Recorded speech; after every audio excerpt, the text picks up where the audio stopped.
Hi everyone, Instructor Vera here. I'm so happy to go ahead and do this comparative analysis video for you guys. So let's get started. So you're going to see a lot in this week, that a lot of content asking you to take one narrative and compare it to another.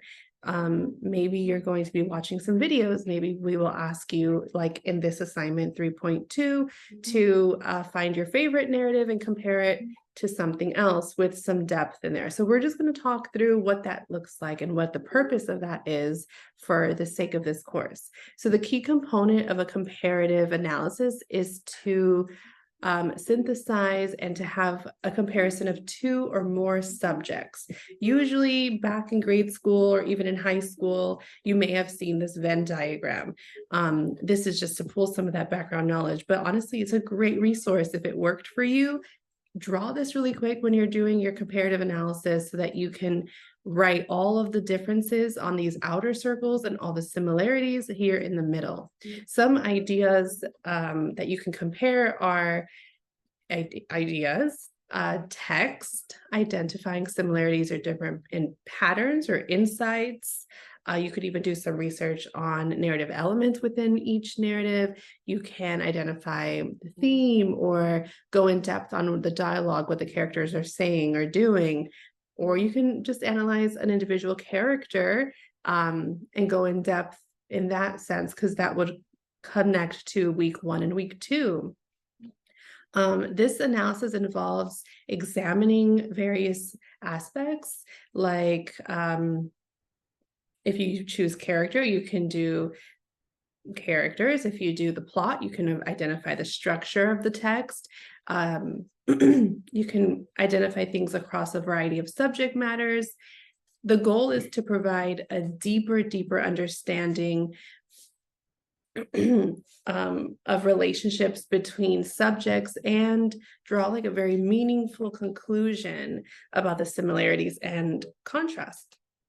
So let's kind of dive into what that looks like on paper and what we're looking for as a submission. Okay, so again, just to review, we were saying that you can, of course, use this diagram, and then you can compare a variety of things in a narrative. We don't want to just compare like,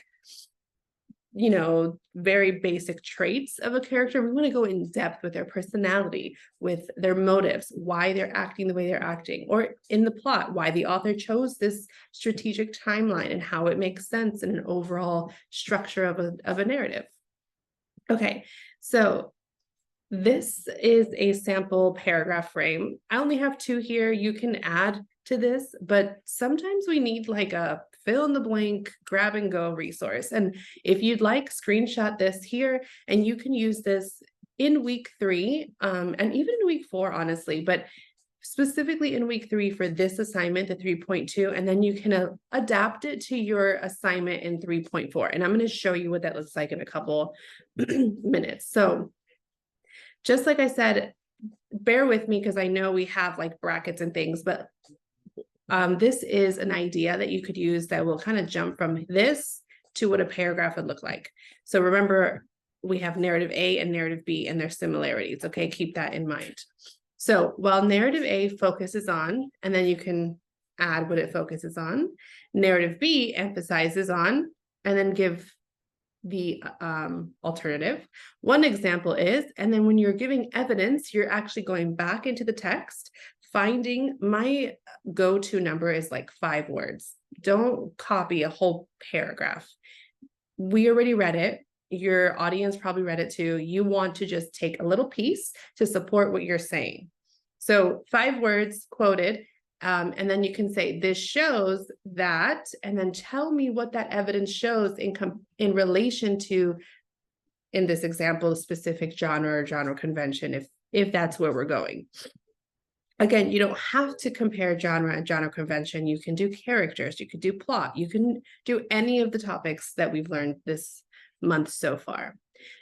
Here's another internal transition here. Not only does narrative A focus on this type of genre convention versus narrative B, these narratives also and discuss a new topic. And then that will lead you into your next paragraph. Remember, we like to create cohesion and flow. I like everything to make a nice little flow. I tell my students, if it's not flowing, if it's not connecting, and if there isn't some sense in the structure, just start again, because then, we're all not going to understand what's going on.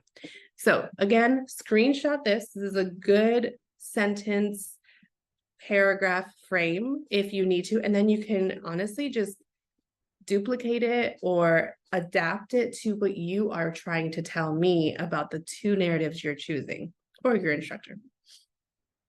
Okay, so let's take this one step further and let's put this in to effect or apply it to 3.2.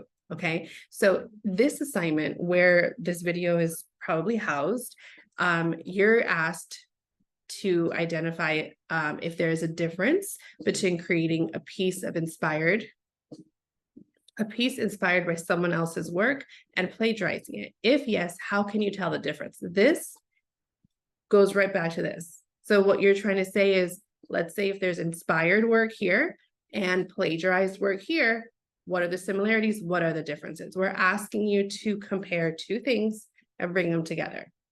Another question you're going to see is, do you think that accidental use of someone else's creative material should be considered plagiarism?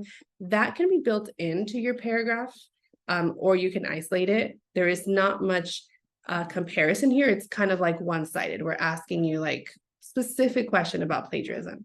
But then the third bullet, have you drawn inspiration from any other artist? How is that inspiration represented in your work? So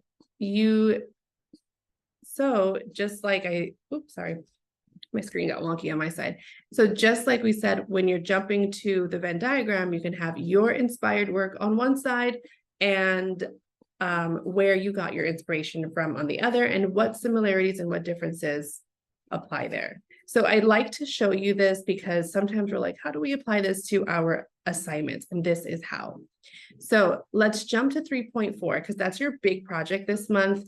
And I know you're probably going to need like a template or some type of like guidance here. So we're asking you to research some symbolism and theme, which again, this falls back on the narrative elements that we talked about in week 1 and week 2. From the text Alice Adventures in Wonderland, right?